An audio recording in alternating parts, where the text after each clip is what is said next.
Welcome back students.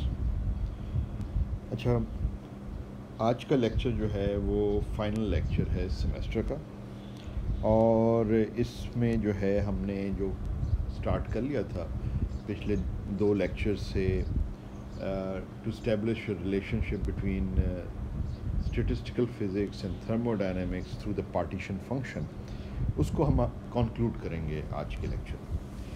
तो before we start today's lecture, let's go over the previous lecture. अच्छा, उसमें lecture में हमने एसेंशली ये शुरू में ये देखा था कि आप partition function for different systems कैसे कैलकुलेट करते हैं। पार्टीशन फंक्शन कैलकुलेट करने के लिए जो बुनियादी चीज़ है वो एनर्जी आइगन वैल्यूज़ हैं, जो कि पार्टीशन फंक्शन में ये बेसिक डेफिनेशन है पार्टीशन फंक्शन की। और इसमें ये जो ENs हैं ये एनर्जी आइगन वैल्यूज़ हैं या एनर्जी वैल्यूज़ हैं फॉर डिफरेंट स्टेट्स। तो ये जो हैं ये बहुत इंपॉर्टेंट बेसिक इंग्रेडिएंट है जो कि पार्टीशन फंक्शन के अंदर आता है। तो हमने कल के लेक्चर में देखा था कि अगर आपके पास n लेवल सिस्टम हो, इससे पहले हम कर चुके हैं for a system of infinite levels, जो कि बेसिकली क्वांटम हार्मोनिक ऑसिलेटर है। इन्फिनिट लेवल्स हैं, यानी कि number of levels are infinite, और हर लेवल एनर्जी लेवल के दरमियान जो सेपरेशन है वो इक्वल है, और वो h बार ओमेगा के बराबर है। ओमेगा जो है angular frequency of the oscillator है। तो इसके लिए हमने पार्टीशन फंक्शन पिछले से पिछले लेक्चर में हमने डिटर्मिन कर लिया था, क्योंकि ये इन्फिनिट ज्योमेट्रिक सीरीज़ बन रही थी जिसको हम सम करना जानते हैं, और हमने वो सम करके जो पार्टीशन फंक्शन है for a quantum harmonic oscillator वो हमने डिटर्मिन किया था कि वो ये क्वांटिटी आ जाती है इन terms of beta, which is 1/kBT, जो टेम्परेचर का बेसिक फंक्शन है, end of the angular frequency of a given harmonic oscillator. अच्छा, उसके बाद कल के लेक्चर में हमने ये डिस्कस किया था कि जनरली अगर आपके पास n लेवल सिस्टम हो जिसकी एनर्जीज़ हमने अपनी मर्ज़ी से चूज़ कर ली थी कि वो लोएस्ट एनर्जी जो है उसको हमने ज़ीरो कह दिया था, हायर एनर्जी जितनी भी हैं लेवल्स की एनर्जी जो हैं वो h बार ओमेगा स्टेप से बढ़ रही हैं। तो फर्स्ट एक्साइटेड स्टेट या नेक्स्ट हायर लेवल जो है वो h बार ओमेगा है, फिर 2h बार ओमेगा, फिर 3h बार ओमेगा।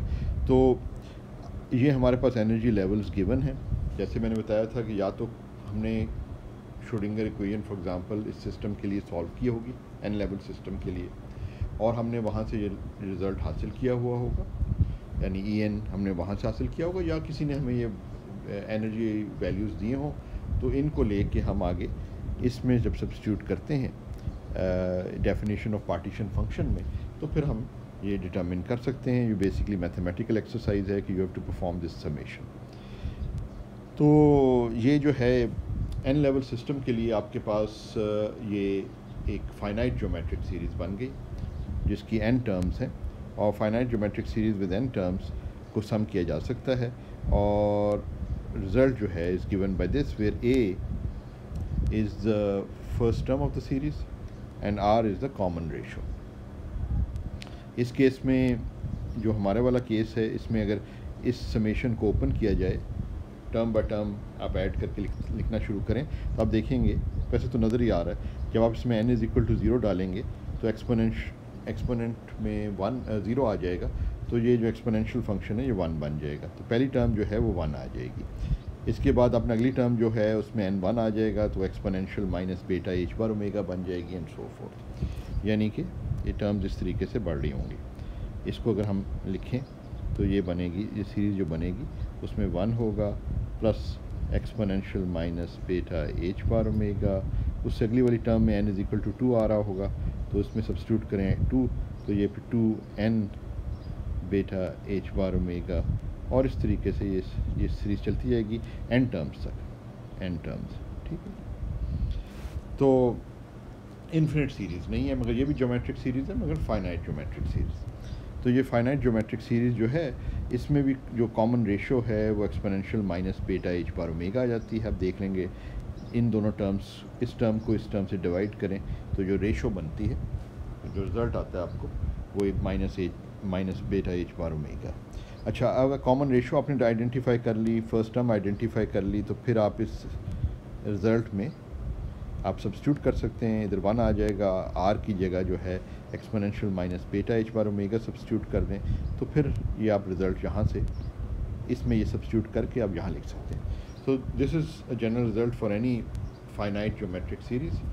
और हमारे केस में जो फाइनाइट ज्योमेट्रिक सीरीज़ है उसमें ए और आर ये हैं, तो ये हमारे पास पार्टीशन फंक्शन जो है फॉर एन लेवल सिस्टम हमारे पास पार्टीशन फंक्शन कैलकुलेट करके हमारे सामने आ गया। तो ये चंद एक एग्ज़ाम्पल थी जिसमें हम मकसद इन एग्ज़ाम्पल्स का ये था कि हम ये सीखें कि अगर आपको एनर्जी लेवल्स की वैल्यू दी हुई है, एनर्जी आइगन वैल्यूज़ दी हुई हैं, तो आप जो है पार्टीशन फंक्शन कैसे कैलकुलेट करते हैं।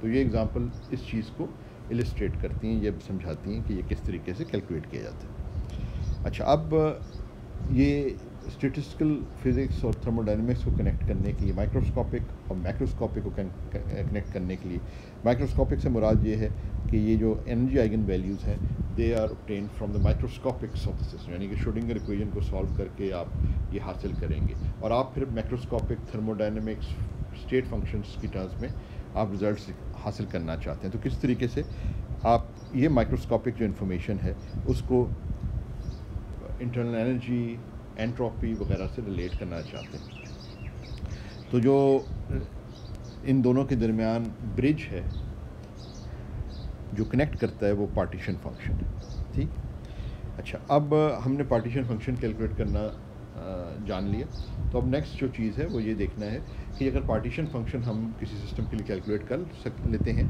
तो जो थर्मोडायनेमिक स्टेट फंक्शंस हैं वो कैसे हासिल किए जाएं फ्रॉम गिवन पार्टीशन फंक्शन जो हमने कैलकुलेट किया। उसके लिए फिर ज़रूरत ये था कि हम जो थर्मोडायनेमिक स्टेट फंक्शंस हैं जैसे कि इंटरनल एनर्जी है, एंट्रोपी वगैरह है, इनको हम पार्टीशन फंक्शन की टर्म्स में लिखें। तो ये फिर हमने कल के लेक्चर में ये भी किया था कि इंटरनल एनर्जी जो है which is average energy, basically आप ये एवरेजिंग किसी भी क्वांटिटी का एवरेज करना है तो प्रोबेबिलिटी डिस्ट्रीब्यूशन के साथ वैल्यू एनर्जी या किसी उस क्वांटिटी की वैल्यू आप मल्टीप्लाई करेंगे एंड सम ओवरऑल, तो what you will get is the average. तो वही हम डेफिनेशन बुनियादी जो है इस्तेमाल करते हुए एवरेज एनर्जी मालूम कर लेते हैं जो कि इंटरनल एनर्जी है। अब ये जो है इसको फिर हमने देखा था कि किस तरीके से हम पार्टीशन फंक्शन की टर्म्स में लिख सकते हैं। तो ये एक एक्सप्रेशन थी पार्टीशन फंक्शन की टर्म्स में जिसमें आपके अगर पार्टीशन फंक्शन आ जाए जो कि यहाँ जी है तो उसका आपने सिर्फ डेरिवेटिव लेना है विद रिस्पेक्ट टू बेटा and multiplied with -1/z and you can get the internal energy. अगर आप टेम्परेचर के साथ डेरिवेटिव लेना चाहते हैं तो ये एक्सप्रेशन भी मौजूद है। तो it's relatively very simple once you have the partition function to calculate the internal energy. All you have to do is take certain derivatives. और डिफ्रेंशिएशन जो है वो तो काफ़ी आसान एक उसका प्रोसीजर है। तो ये अगर पार्टीशन फंक्शन आपके पास हो तो बड़ी आसानी से आप ये थर्मोडायनेमिक स्टेट फंक्शन जो कि इस केस में इंटरनल एनर्जी है वो डिटरमिन कर सकते हैं। फिर एक और इम्पॉर्टेंट जो क्वांटिटी है थर्मोडायनेमिक क्वांटिटी स्टेट फंक्शन वो एंट्रोपी है। तो एंट्रोपी की जो है गिब्स एक्सप्रेशन अगर हम इस्तेमाल कर रहे हैं तो यहाँ पे जो है ये कैनोनिकल जो है डिस्ट्रीब्यूशन फंक्शन है उसको सब्स्टिट्यूट करें तो फिर हम देखा था हमने कल कि ये जो है हम एंट्रोपी को भी पार्टीशन फंक्शन की टर्म्स में लिख सकते हैं। ये दो इक्विवेलेंट एक्सप्रेशंस हैं, एक में बेटा की टर्म्स में एंड पार्टीशन फंक्शन और एक में टेम्परेचर और पार्टीशन फंक्शन। बाकी इसमें इंटरनल एनर्जी आ रही है। इंटरनल एनर्जी को तो हमने अभी जैसा मैंने मेंशन किया कि हमने देख लिया था, सीख लिया था कि अगर आपको पार्टीशन फंक्शन दिया हुआ हो तो इंटरनल एनर्जी कैसे कैलकुलेट करते हैं। तो इससे ये साबित हुआ कि आपके पास अगर पार्टीशन फंक्शन आ जाए तो उसकी मदद से आप थर्मोडायनेमिक स्टेट फंक्शंस डिटरमिन कर सकते हैं। अभी हमने एग्जांपल के तौर पे सिर्फ इंटरनल एनर्जी और एंट्रोपी को शो किया। इसके अलावा और जितने भी थर्मोडायनेमिक स्टेट फंक्शंस हैं उनको आप जो है हासिल कर सकते हैं। तो this is the route to go from statistical physics to thermodynamics. अच्छा, एक और जो एक एक्सप्रेशन है, एक और जिसे आप कह सकते हैं थर्मोडायनेमिक स्टेट फंक्शन की, जो कि काफ़ी ज़्यादा जो है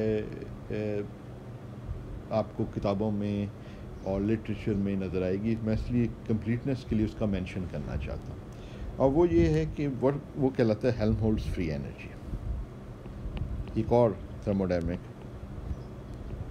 स्टेट फंक्शन है।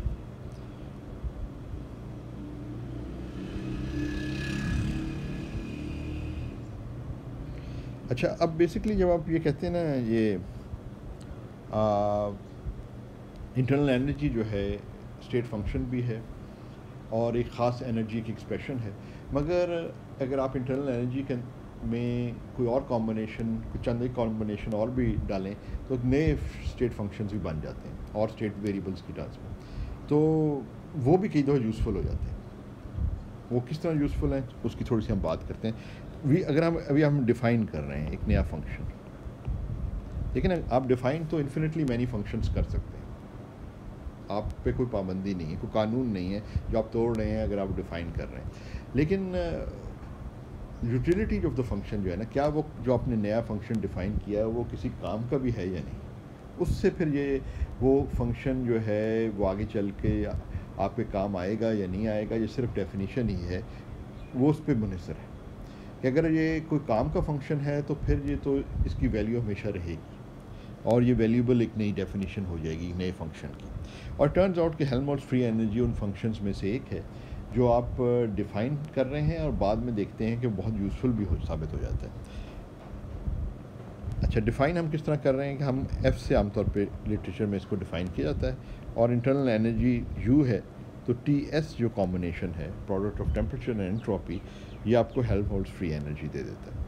ऑलराइट, ठीक है, आप कहते हैं अच्छा ठीक है, मैंने बैठ के एक डिफ़ाइन कर दिया एक नया फंक्शन डिफ़ाइन करने के लिए ज़रूरी ये है कि ये टी और एस का कॉम्बिनेशन है, ये भी एनर्जी होनी चाहिए, ठीक है ना, ये हो एनर्जी है तो डायमेंशनली इट इज़ करेक्ट, जिसका मतलब है कि लेफ़्ट हैंड साइड पे भी ये भी एनर्जी है, ये भी एनर्जी है, लेफ़्ट हैंड साइड पे भी एक एनर्जी फंक्शन आपके सामने आ गया। अच्छा, अब इसकी यूटिलिटी इस सेंस में साबित होती है कि अगर हम चेंजेस इन एफ़ या हेल्महोल्ट्ज़ फ्री एनर्जी देखें, let's look at D F. D F जो है जब हम करते हैं, डी यू की जगह जब मैं डालता हूँ तो टी डी एस, ये फर्स्ट लॉ है, माइनस पी डी वी, ठीक है ना, सिर्फ हम p d v type work को कंसिडर कर रहे हैं। और अब मैं I look at the change in this function, so there are two variables here, t and s, तो इन दोनों को हम इंडिपेंडेंटली चेंज कर रहे हैं। माइनस टी डी एस पहली टर्म आ गई, माइनस एस डी टी, ठीक है।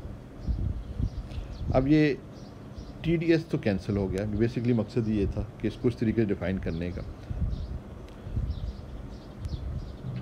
और हमें आपको ये पता ही है कि ये जो स्टेट फंक्शंस हैं, इनकी सबसे बड़ी यूटिलिटी ये है कि ये इनके चेंजेस जो हैं, if you go from one equilibrium state to another equilibrium state, तो they are independent of the process, they only depend on those equilibrium state, तो उनके चेंजेस, तो चेंज इसी तरह हम इधर change in the free energy मालूम कर रहे हैं। तो हमारी एक्सप्रेशन क्या बन गई, s d t minus p d we,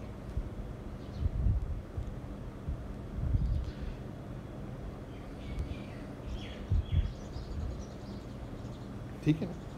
अब देखें यहाँ पे अगर आप खाली फ्री एनर्जी को याद करें ना, तो फ्री एनर्जी के चेंजेस जो हैं they are basically change in free energy जो चेंज इंटरनल एनर्जी जो आपके पास आती है वो चेंज इन एंट्रोपी और वॉल्यूम से आप रिलेट कर सकते हैं। तो जैसे एक दफ़ा पहले कहा गया था कि जब हम इंटरनल एनर्जी को एक्सप्रेस करते हैं तो नेचुरल वेरिएबल्स आपके पास होते हैं वो एस और वी होते हैं, इसलिए क्योंकि आप इसके एक्सप्रेशन में जो क्वांटिटीज़ चेंज कर रहे हैं वो वॉल्यूम और एंट्रोपी। मगर मसला ये होता है कि एंट्रोपी जो है is not something that you can actually control in a lab for example, it's something that is not in our control, indirectly आप इसको कर सकते हैं।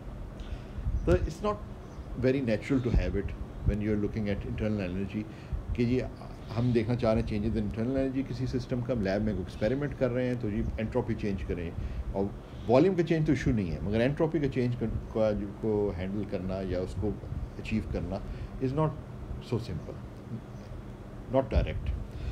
ऑन द अदर हैंड अगर आप एक नया फंक्शन डिफ़ाइन कर रहे हैं, जैसे कि इधर हम डिफ़ाइन कर रहे हैं फ्री एनर्जी, तो फ्री एनर्जी जो हेल्महोल्ट्ज़ फ्री एनर्जी है उसको मैं एफ से ज़ाहिर करूँ तो यहाँ नेचुरल वेरिएबल्स उसी कॉन्सेप्ट के तहत वो चेंजेस जो हैं टी और वी की आ रही हैं। तो इट इज़ एक्चुअली जो फ्री एनर्जी है उसको हम एक्सप्रेस कर लेते हैं function of t and v. अब टी टेम्परेचर, वी वॉल्यूम जो है something that is very relatable, बड़ा आसान है किसी लैब में इसको जो है ट्यून करना एक्सपेरिमेंट्स के अंदर। कोई फर्नेस या फ्रीज़र है तो उसकी मदद से आप टेम्परेचर कंट्रोल कर सकते हैं। वॉल्यूम तो आप जानते ही हैं, वॉल्यूम आप चेंज कर सकते हैं। तो यहाँ पे एक आपके पास एंट्रोपी का फंक्शन था। अब जब नया एनर्जी फंक्शन आ गया जो आपने डिफ़ाइन किया है इधर, उसके नेचुरल वेरिएबल्स बड़े सिंपल नेचुरल वेरिएबल्स हैं। तो अगर आप एक एक्सपेरिमेंट कर रहे हैं और आप अगर फ्री एनर्जी के चेंजेस देखना चाहें तो आसानी जो है टेम्परेचर और वॉल्यूम को चेंज करके हासिल कर सकते हैं। तो इस तरह की ये जो एनर्जी फंक्शंस हैं, इस तरह जो आप इंटरनल एनर्जी से लिया और आपने कुछ कॉम्बिनेशन बनाए, तो उसकी मदद से आप जो इंडिपेंडेंट या नेचुरल वेरिएबल्स हैं ना उस फंक्शन के अंदर, वो मुख्तलिफ हासिल कर सकते हैं। तो वो काफ़ी यूज़फुल हो जाते हैं। इसी तरह आपके पास और फंक्शंस भी आ जाते हैं जिनमें जो नेचुरल वेरिएबल्स हैं वो आपके पास और नेचुरल वेरिएबल्स आ जाते हैं। मसलन अगर आप कहेंगे टेम्परेचर और प्रेशर को वेरी करना चाहते हैं तो एक और फंक्शन है जो गिब्स फंक्शन कहलाता है, और वो भी आप जो इसी तरह आप एक नया एनर्जी फंक्शन डिफ़ाइन कर सकते हैं जिसमें इंडिपेंडेंट वेरिएबल्स या नेचुरल वेरिएबल्स जो हैं वो प्रेशर और टेम्परेचर हों। इस केस में टेम्परेचर और वॉल्यूम है जो कि काफ़ी यूज़फुल है। अच्छा, अब हेल्महोल्ट्ज़ फ्री एनर्जी मेरा इधर इंट्रोड्यूस करने का सिर्फ ये मकसद था कि आप जो है ना बड़ा कॉम्पैक्ट फॉर्म जो है वो लिख सकते हैं एक्सप्रेशन जो है हेल्महोल्ट्ज़ फ्री एनर्जी की in terms of the partition function. तो इसलिए इसका बहुत ज़्यादा इस्तेमाल भी आ जाता है जब एडवांस अब स्टैटिस्टिकल फिज़िक्स वगैरह पढ़ें। तो इसलिए मैं इधर मेंशन करना चाह रहा था ताकि एक दफ़ा वो एक्सप्रेशन भी आप देख लें। तो एफ़ जो है आपका u माइनस टी एस है।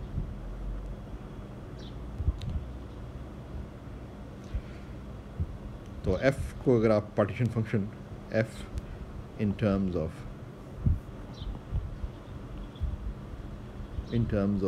द पार्टीशन फंक्शन अगर आप लिखना चाहते हैं z, तो क्या करना है आपने, f जो है वो u माइनस टी है इनटू s है।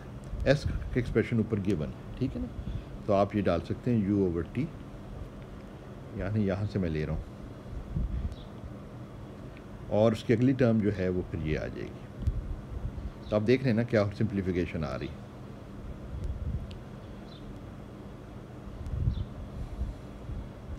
माइनस टी जो है ये वाला टी, ये टी जो इधर भी आया है इस फर्स्ट टर्म के साथ मल्टीप्लाई हो रहा है और सेकंड टर्म के साथ भी अब मल्टीप्लाई होगा,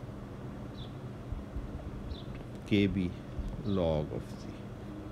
तो आप ये देख रहे हैं कि जब टी को कैंसिल कर दें तो ये यू भी कैंसिल हो जाता है और आपके पास बड़ी सिंपल सी एक्सप्रेशन आ गई। तो सबसे ज़्यादा सिंपल जो एक्सप्रेशन बन जाती है इन terms of the partition function वो ये हेल्महोल्ट्ज़ फ्री एनर्जी।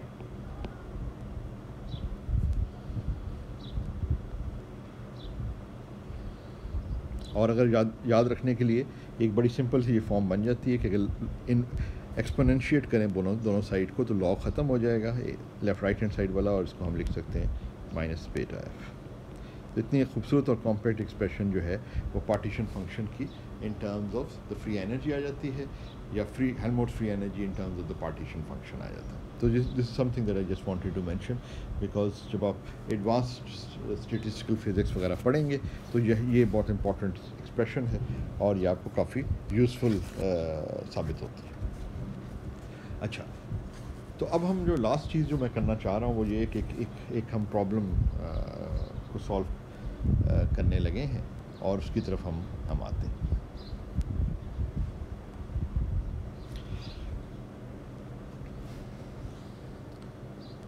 अच्छा, वो जो है जो प्रॉब्लम हम सॉल्व करने लगे हैं वो एग्ज़ाम्पल एक करने लगे, वो जो कि 2 लेवल सिस्टम कहलाता है। तो एग्ज़ाम्पल, अब ये एग्ज़ाम्पल में हम क्या करने लगे हैं कि आपको याद होगा कि हमने 2 लेवल सिस्टम के लिए पार्टीशन फंक्शन मालूम किया था।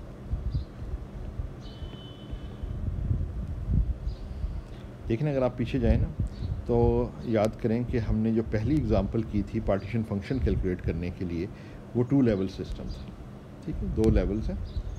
एक लेवल की एनर्जी जो ग्राउंड स्टेट जिसे हम कह सकते हैं, लोएस्ट एनर्जी लेवल जो है वो -Δ/2 एनर्जी है, और उससे हाईएस्ट एनर्जी लेवल की एनर्जी जो है वो Δ/2।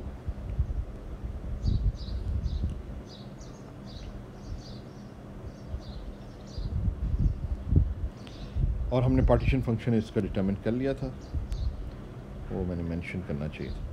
ये हाँ, ये यहाँ पे हमने पार्टीशन फंक्शन ये डिटरमिन कर लिया था, बस just by using the definition. Simple case था, दो टर्म्स थी, आसानी से आप कॉश के फॉर्म में लिख सकते हैं, कॉस हाइपरबोलिक की फॉर्म। अच्छा, तो पार्टीशन फंक्शन हम ये लेंगे, और हम ये करना चाह रहे हैं कि थर्मोडायनेमिक क्वांटिटीज़ कैलकुलेट करना चाह रहे हैं। पार्टीशन फंक्शन हमने पहले इस सिस्टम के लिए कैलकुलेट कर लिया था, जो मैंने अभी बस दिखाया, उसी को हम लेके आगे चलेंगे।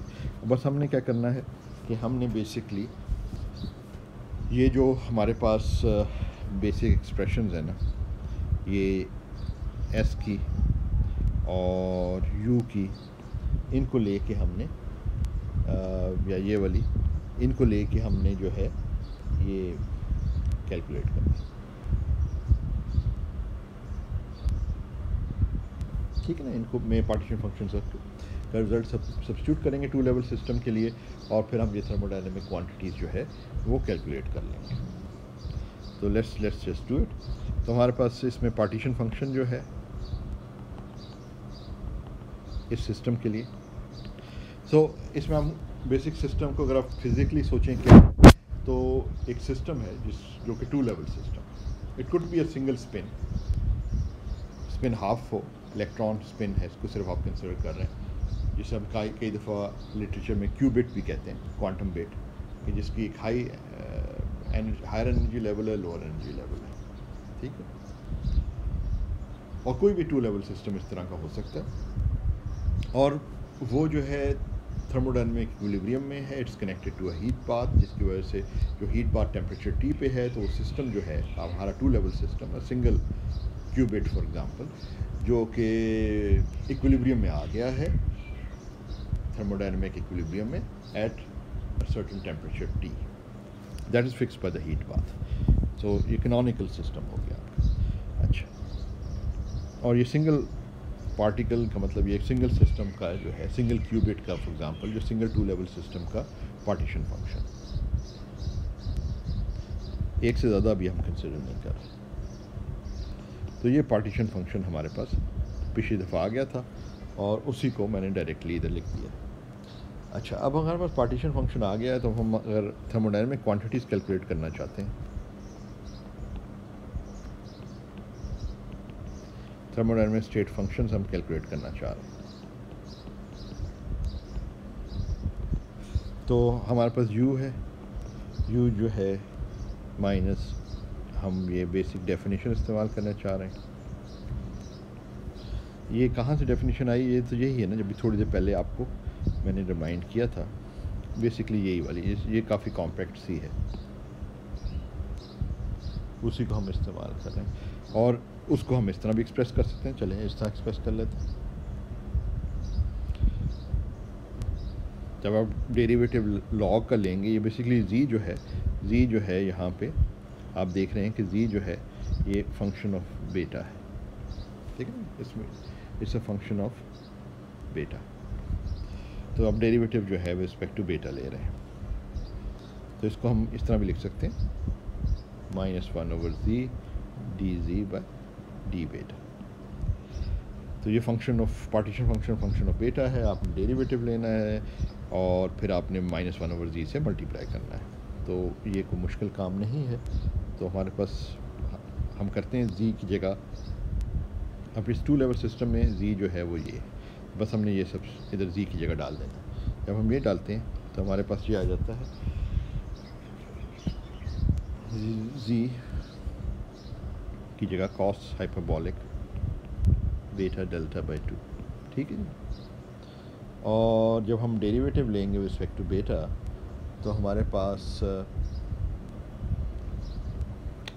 2 साइन हाइपरबोलिक, कॉस का ले रहे हैं ना, तो हाइपरबोलिक साइन बन जाएगा, साइन हाइपरबोलिक मल्टीप्लाइड बाय Δ/2, क्योंकि बीटा से ले रहे हैं तो जो कॉस का आर्गूमेंट है उसका जब डेरिवेटिव लेंगे विद रिस्पेक्ट टू बीटा ले रहे हैं तो डेल्टा बाई 2 आपको मिल जाएगा, जो कि ये और 2 जो है ये 2 का फैक्टर इधर से आ रहा था। ठीक है, तो इसका मतलब इंटरनल एनर्जी जो आपके पास आ गई वो आ गई minus delta by 2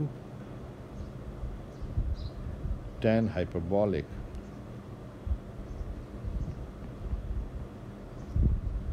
sign over cos जो है ना वो tan हाइपरबॉलिक आपको मिलेगा। ठीक है,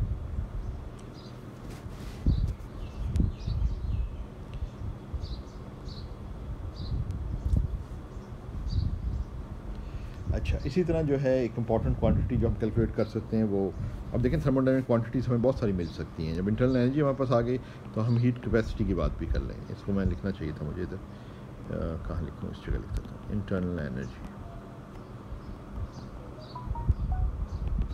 अब हम जो है वो हीट कैपेसिटी करने लगे हैं कांस्टेंट वॉल्यूम, एक और इम्पॉर्टेंट थर्मोडायनामिक क्वांटिटी जो कि आप लैब के अंदर एक्सेस भी कर सकते हैं, यानी लैब में मेजरमेंट भी जैसी कर सकते हैं। और वो CV जो है वो derivative of the internal energy with respect to temperature है एट कांस्टेंट वॉल्यूम। तो ये जब एक्सरसाइज आप करें तो आपके पास ये आ जाता है, डेरिवेटिव ही है इसलिए इसमें कोई ख़ास चीज़ तो है ही नहीं। U ऊपर गिवन है, टेम्परेचर के साथ हमें डेरिवेटिव लेना है।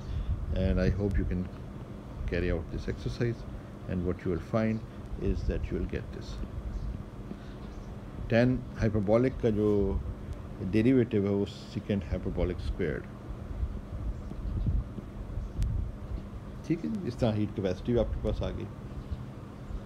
अच्छा, हेल्महोल्ट्ज़ फ्री एनर्जी चाहें तो वो भी लिख सकते हैं।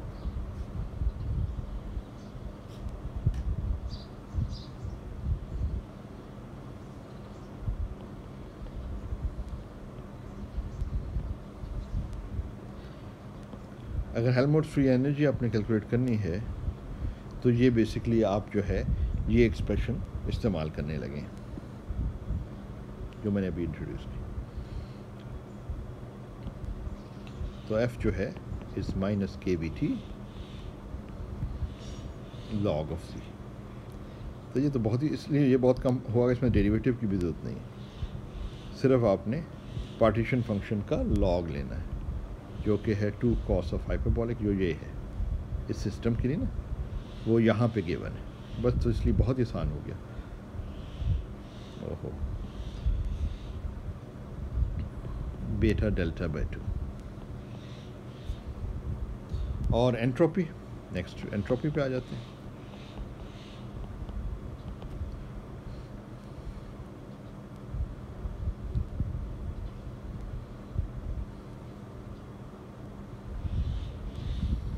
तो एंट्रोपी की एक्सप्रेशन, अगर आप हेल्महोल्ट्ज़ फ्री एनर्जी आपने पहले कैलकुलेट कर लिए तो एंट्रोपी की एक एक्सप्रेशन हेल्महोल्ट्ज़ फ्री एनर्जी को इस्तेमाल करते हुए ये भी बन जाती है कि S is equal to U minus F over T, क्योंकि यहाँ right and left hand side पे जो है U ओवर T है, ये पहली टर्म है U डिवाइडेड बाई T। अब हेल्महोल्ट्ज़ में माइनस साइन आ रहा था इसलिए इधर माइनस डाल दिया, और इधर K भी लॉग Z है, इधर T आ रहा था T से डिवाइड कर दिया, तो बिल्कुल यही चीज़ बन जाएगी।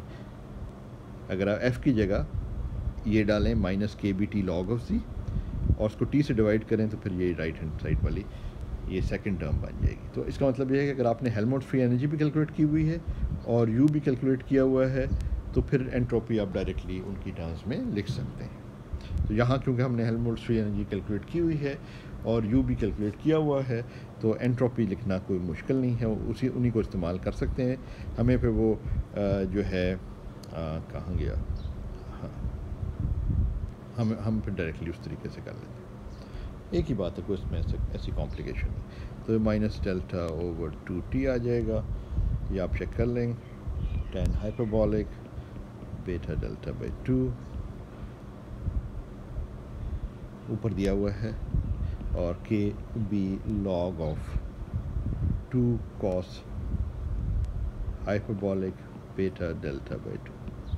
तो ये आपके इस तरीके से एंट्रोपी भी आ गई।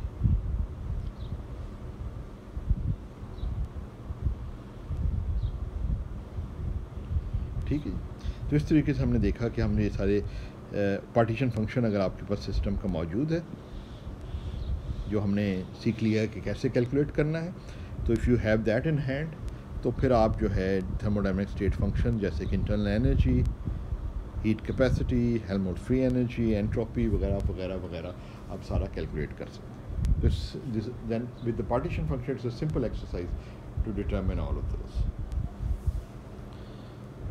अच्छा, अब हमारे पास एक्सप्रेशंस तो आ गई हैं, तो अब हम थोड़ा सा जो है ना इन एक्सप्रेशंस को समझने की कोशिश करते हैं। Let's start with the entropy. Entropy को समझने की कोशिश करते हैं। देखिए ना, हमारे पास जब भी ये एक्सप्रेशंस, हम इस किस्म के कोई एक्सप्रेशंस फिज़िक्स में कैलकुलेट करें तो हमेशा ये करना चाहिए कि कुछ लिमिट्स में इनको एनालाइज करना चाहिए कि क्या ये फ़िज़िकल सेंस भी बना रहे हैं, जो हमारी फ़िज़िकल इंट्यूशन है, जो हमारी समझ है उस सिस्टम के बारे में, क्या वो उसके मुताबिक हैं ये रिज़ल्ट्स। तो उससे फिर आप, क्योंकि मैथमेटिकल कैलकुलेशन आप जो भी करें ना, उसमें चांस हो सकता है कि आपने कोई गलती कर दी, तो it's always a good idea to check your results in some limits at the and.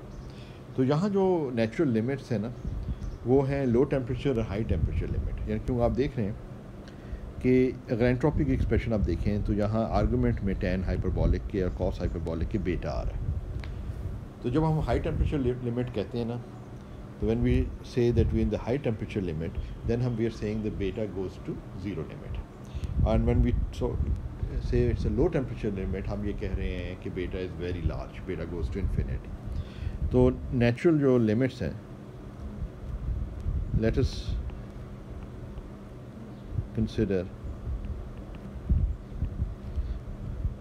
entropy in the limit of low and इसको ऐसे लिखना चाहिए, in the limit of low temperature से मुराद है कि beta becomes very large, let's say it goes to infinity, and high temperature limit,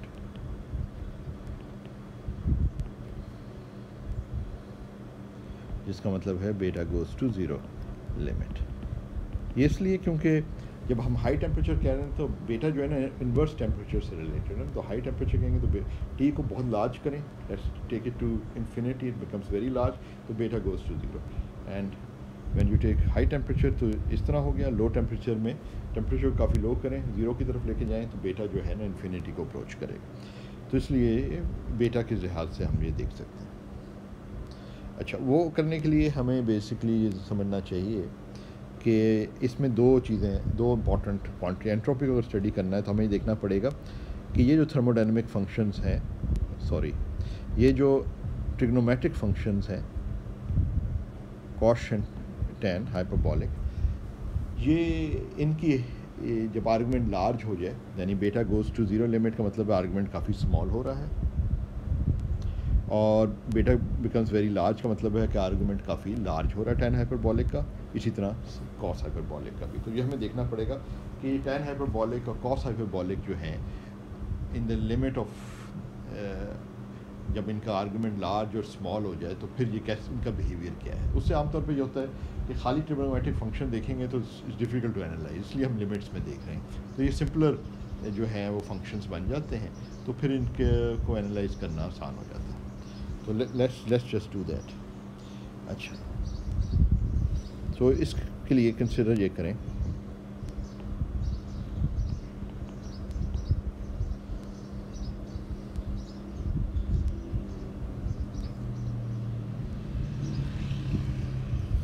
तो इसके लिए ये कंसिडर करते हैं, let's consider tan hyperbolic x हम कंसिडर कर रहे हैं। तो tan हाइपरबॉलिक x जो है वो ex माइनस, ठीक है, sign hyperbolic x over cos hyperbolic x, ठीक है। हाइपरबॉलिक x है तो इसलिए ख्याल रखना है कि इधर आई नहीं आ रहा बीच में एक्सपोनेंट में ना। अच्छा, इसको हम जो है इस फॉर्म में भी लिख सकते हैं कि ex से अगर हम न्यूमरेटर और डिनोमिनेटर को मल्टीप्लाई कर दें तो ये 2x माइनस 1 बन जाएगा, और ये a raise to 2x plus 1 बन जाएगा, ठीक है। तो tan हाइपरबॉलिक x को हम ऐसे भी लिख सकते हैं, सही है। अच्छा, क्या किया इसमें, इस स्टेप से स्टेप में आने में मैंने एक्सपोनेंशियल एक्स से, यानी कि exponential x over exponential x से मैंने, जो कि 1 है, बनता है ना, exponential x divide by exponential 1 बनता है, उससे न्यूमरेटर और डिनोमिनेटर को डिवाइड कर मल्टीप्लाई कर दिया, यानी कि 1 से एकदम से मल्टीप्लाई कर दिया। जब आप ये करेंगे तो न्यूमरेटर में ये आ जाएगा, ये यहाँ पे जो है ये एक्सपोनेंट 0 हो जाएगा, तो जो 1 आ जाता है, तो ठीक। तो ये चीज़ आपके पास आ गई। अच्छा, अब ये थोड़ा हम एनालाइज करते हैं। For x becoming very large, tan hyperbolic x जो है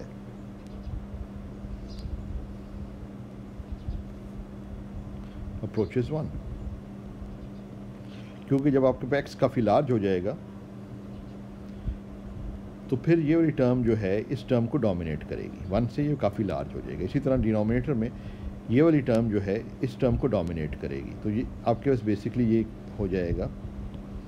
इस केस में tan हाइपरबोलिक एक्स जो है वो आपका e⁻² ओवर एक्सपोनेंशियल 2x बन जाएगा, जो कि हम कह लेते हैं कि 1 के बराबर, ठीक है।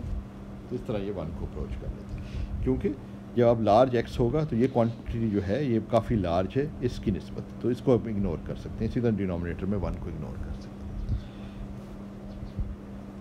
अच्छा, अब अगर हम देखें दूसरी लिमिट, अब ये हमारे ये लिमिट्स हम देख रहे हैं, सर मकसद हमारा ये है कि ये जब लिमिट्स देख रहे हैं हम यहाँ पे कंस्ट्रक्ट कर रहे हैं, x goes to infinity limit x goes to 0, तो बेसिकली अप्लाई हो रहा है बीटा गोज़ टू इन्फिनिटी और बीटा गोज़ टू 0, और फिर हम इधर एंट्रोपी के जो है ना इन लिमिट्स में पहली टर्म को देख लेंगे। इसी तरह भी हमें ये एक्सरसाइज कॉस हाइपरबोलिक के लिए भी करनी पड़ेगी। तो ये 0 लिमिट में जब हम देखते हैं तो ये आपके पास tan हाइपरबोलिक x जो है दैट गोज़ टू x, ठीक। वो इसलिए कि tan हाइपरबोलिक, इस लिमिट में tan हाइपरबोलिक x की बेसिक डेफिनेशन जो है वो है sin hyperbolic x over cos hyperbolic x, ठीक है। एंड x गोज़ टू 0 ना, तो आप tan हाइपरबोलिक x को, sin हाइपरबोलिक x को x से रिप्लेस करते हैं, cos हाइपरबोलिक x को 1 से रिप्लेस कर सकते हैं, तो ये फिर x बच जाएगा, यानी कि sin हाइपरबोलिक x को उसके आर्ग्यूमेंट x से रिप्लेस कर देंगे, cos हाइपरबोलिक x। तो ये बेसिकली अगर आप इनकी सीरीज़ देखें ना तो फर्स्ट टर्म आप ले रहे हैं essentially in the series of sin hyperbolic x की भी और cos हाइपरबोलिक x की भी, क्योंकि बाकी टर्म जो सीरीज़ की आ रही हैं उनमें स्क्वायर टर्म्स आ रही हैं, क्यूब टर्म्स आ, हायर पावर्स आ रही हैं, तो उनको आप इग्नोर कर रहे हैं फर्स्ट ऑर्डर टर्म की निस्बत। एनीवे चलो, तो ये अब आपके पास आ गया, ठीक है जी। अब आपने इनकी लिमिट्स मालूम कर ली है। You do the same exercise with cos hyperbolic x।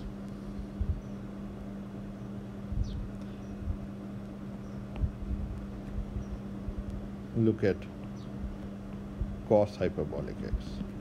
तो cos हाइपरबोलिक x जो है इन द लिमिट,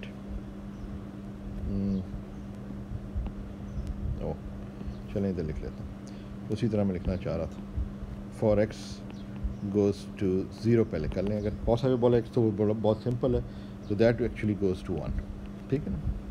जो भी हमने थोड़ी देर पहले बात की है कि अगर हम इसकी सीरीज़ डिनोमिनेटर में लिखें तो फर्स्ट टर्म जो है वो 1 आ जाती है।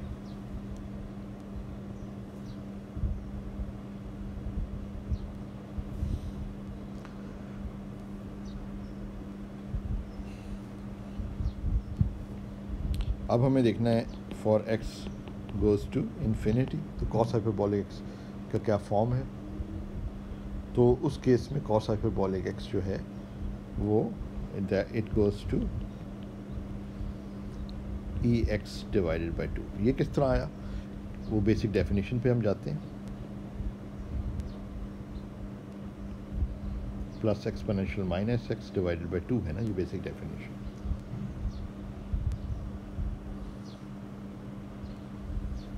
तो इसको हम इस तरह भी लिख सकते हैं कि ये e⁻x है, ये 1/2 है, इसको हम बाहर लिख लेते हैं, और ये जो है 1 ओवर एक्सपोनेंशियल x, ठीक है। when x becomes very large,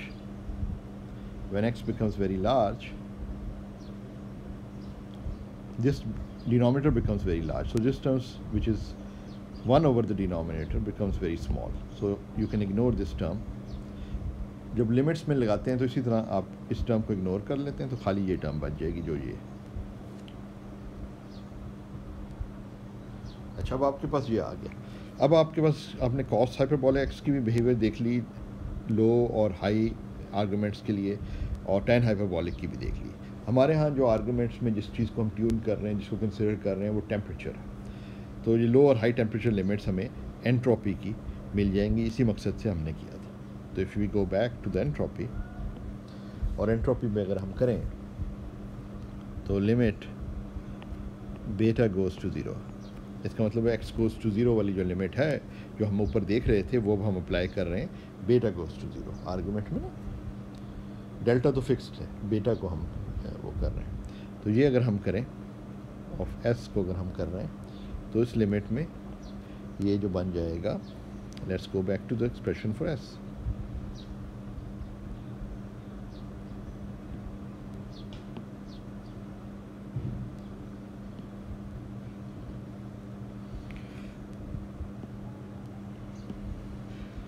S की मैंने कहा इधर एक्सप्रेशन अगर मैं लिख दूँ ना, या इसको उठा के इधर नीचे ले आएं ताकि स्क्रीन पे साथ साथ नज़र भी आती रहे।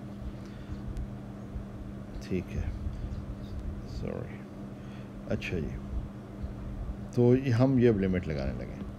अच्छा, अब पहली वाली टर्म तो आपके पास ये आई है, और ये माइनस डेल्टा ओवर 2t, और दूसरी वाली टर्म जो है यानी ये पहली वाली जो टर्म है ये तो ऐसी आ गई। अब टेन हाइपरबोलिक का हमने देखना है, जब आर्गूमेंट गोज़ टू ज़ीरो होता है तो बीटा गोज़ टू ज़ीरो, तो टेन हाइपरबोलिक को उसको आर्गूमेंट से रिप्लेस कर सकते हैं, टेन हाइपरबोलिक एक्स को एक्स से रिप्लेस कर सकते हैं। तो हम इसको इधर एक्स जो है वो बीटा डेल्टा बाई टू है, तो बीटा डेल्टा बाई टू से हम रिप्लेस कर देते हैं into beta delta by two. ठीक है, इसका मुझे ज़ाहिर कर रहा मल्टीप्लाई कर रहा हूँ डॉट में रख, प्लस अब हम आगे आते हैं कॉस हाइपरबोलिक। कॉस हाइपरबोलिक को भी हमने जब एक्स गोज़ टू ज़ीरो होता है तो ये हमें पता चल रहा है कॉस हाइपरबोलिक को एक्स को हम वन से रिप्लेस कर सकते हैं। तो अगर हम वन से रिप्लेस कर दें कॉस हाइपरबोलिक को, इधर वन से रिप्लेस कर दें तो हमें बच जाएगा के बी लॉग ऑफ टू। ये अच्छी चीज़ नज़र आ रही, के बी लॉग ऑफ टू। ठीक है, for beta goes to zero ये वाली टर्म जो है बड़ी स्मॉल हो जाएगी, ज़ीरो को अप्रोच करेगी, तो खाली ये टर्म बच जाएगी। तो फिर हम इसको लिख सकते हैं तो this will be equal to के बी लॉग ऑफ टू।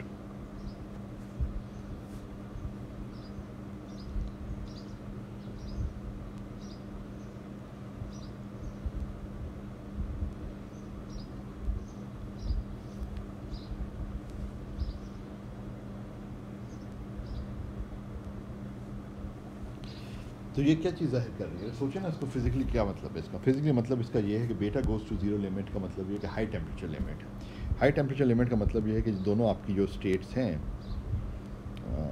चलें इधर ड्रॉ कर लें चाहिए कि दो स्टेट्स हैं आपके पास, टू स्टेट सिस्टम है। हाई टेम्परेचर लिमिट में हाई टेम्परेचर का मतलब है कि डेल्टा जो है उससे ये टेम्परेचर के बी टी जो एनर्जी स्केल है थर्मल एनर्जी का के बी टी, वो डेल्टा जो डिफरेंस है एनर्जी लेवल उससे काफ़ी लार्ज है। तो इसका मतलब ये है कि ये दोनों स्टेट्स जो हैं इनकी इक्वल प्रोबेबिलिटी है टू बी ऑक्यूपाइड। तो इसका मतलब दोनों स्टेट्स जो हैं एक्सेसिबल हैं सिस्टम को। और इस केस के अंदर जो है आपके पास क्योंकि दो एक्सेसिबल स्टेट्स हैं, तो अगर आप बोल्ट्जमैन एक्सप्रेशन को याद करें तो क्योंकि इनकी बराबर प्रोबेबिलिटी है तो गिब्स वाली जो है रिज़ल्ट वो बोल्ट्जमैन में रिड्यूस हो जाता है। तो के बी लॉग ऑफ टू, तो दो स्टेट्स हैं तो के बी लॉग ऑफ टू हो जाए। Basically s is equal to के बी लॉग ऑफ ओमेगा को अगर आप जाहिर करें, और क्योंकि दोनों स्टेट्स आपके पास accessible, number of states that accessible is two, तो एस इज़ इक्वल टू के बी लॉग ऑफ टू आ जाता है। तो देखें अब आपने जब ये इन लिमिट्स में देखा और रिज़ल्ट आपका जो है कंसिस्टेंट है, आपकी इंट्यूशन के मुताबिक, फिज़िकल इंट्यूशन के मुताबिक रिज़ल्ट ऐसा ही आना चाहिए कि हाई टेम्परेचर लिमिट में ये दोनों स्टेट्स जो हैं इक्वली प्रोबेबल हैं, तो दोनों कंट्रीब्यूट करनी चाहिए, इन दोनों स्टेट्स की कंट्रीब्यूशन एंट्रोपी में होनी चाहिए। तो इसका मतलब है एंट्रोपी जो है के बी लॉग ऑफ 2 होना चाहिए, और वही आपके पास हाई टेम्परेचर लिमिट में आ गया। तो ये हाई टेम्परेचर लिमिट।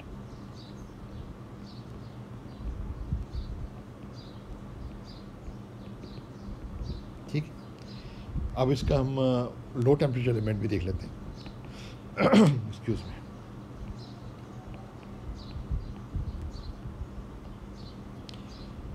अब लो टेम्परेचर लिमिट का मतलब है कि बेटा गोज़ टू इन्फिनिटी। इसका मतलब है कि हमने tan हाइपरबॉलिक के लिए ये और cos हाइपरबॉलिक के लिए ये वाला केस सब्स्टिट्यूट करना। तो ये अगर हम सब्स्टिट्यूट करें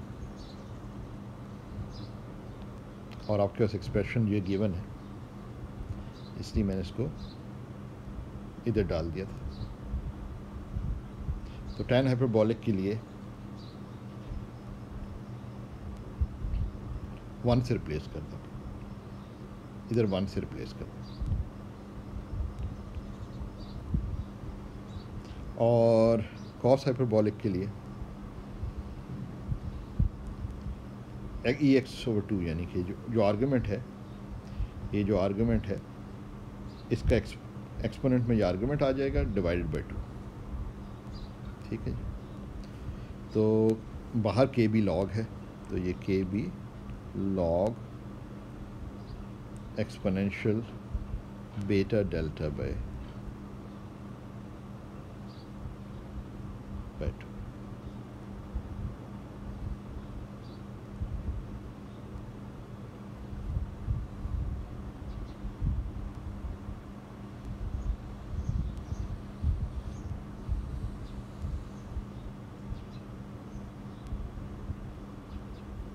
अच्छा जी,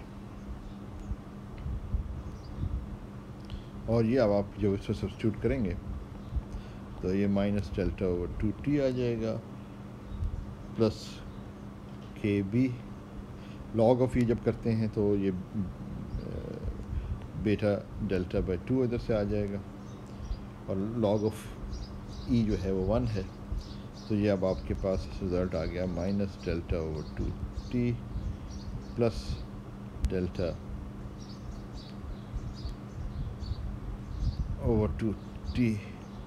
इक्वल टू 0 आ गया।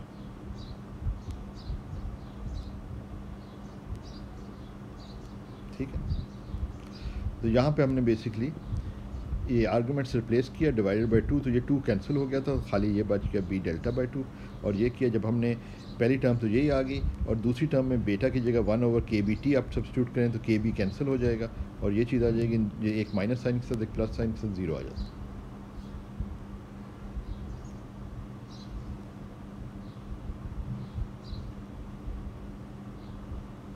ठीक है जी।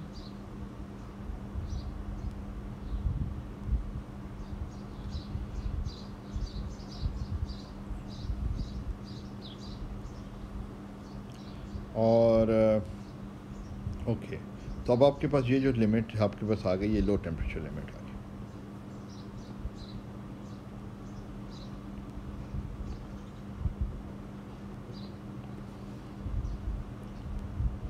यानी इसका मतलब है लो टेम्परेचर लिमिट में एंट्रोपी जो है वो 0 को टेंड कर, इट्स टेंडिंग टू 0। ठीक, और ये कुछ जो आपको याद आएगा कि ये the third law of thermodynamics से भी कंसिस्टेंट है। As temperature becomes very low, the entropy goes to 0, and what this basically means is that very low temperature, this very low temperature meaning as temperature goes to 0 का मतलब ये है कि जो इन दोनों लेवल्स के दरमियान सेपरेशन है वो डेल्टा एनर्जी रिक्वायर्ड है इस लेवल से इस लेवल में जाने के लिए। यानी इन दोनों लेवल्स के दरमियान जो डिफरेंस इन एनर्जी है वो डेल्टा है। ठीक है ना, डेल्टा/2 को माइनस डेल्टा/2 करें तो डेल्टा आ जाता है। अगर kbt जो है वो डेल्टा से बहुत स्मॉल है तो फिर ये वाली जो स्टेट है ये एक्सेसिबल नहीं है, तो सिस्टम जो है इसी ग्राउंड स्टेट या मिनिमम एनर्जी स्टेट में ही या लेवल में ही रहेगा। तो इसका मतलब ये है कि आपके पास सिर्फ एक ही लेवल है, एक माइक्रो स्टेट अवेलेबल है, और एक्सेसिबल माइक्रो स्टेट एक ही है, लॉग ऑफ 1 इज़ 0, तो आपको एंट्रोपी जो है 0 आ जाती है। तो ये सब चीज़ें जो है ना देखिए कंसिस्टेंटली निकल रही हैं उसी तरह।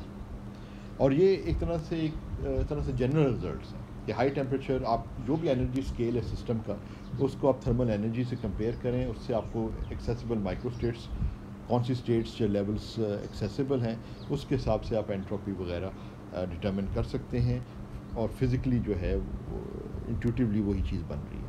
अब यही चीज़ आप जो है ना इंटरनल एनर्जी वाली जो एक्सप्रेशन है ना, उसमें भी ये चीज़ें सब्स्टिट्यूट करके लो टेम्परेचर और हाई टेम्परेचर लिमिट इसकी डाल के आप चेक कर सकते हैं, साफ नज़र आ रहा है कि क्या होगा। लो टेम्परेचर में इंटरनल एनर्जी जो है वो टैन हाइपरबॉलिक की लो टेम्परेचर लिमिट पुट करें,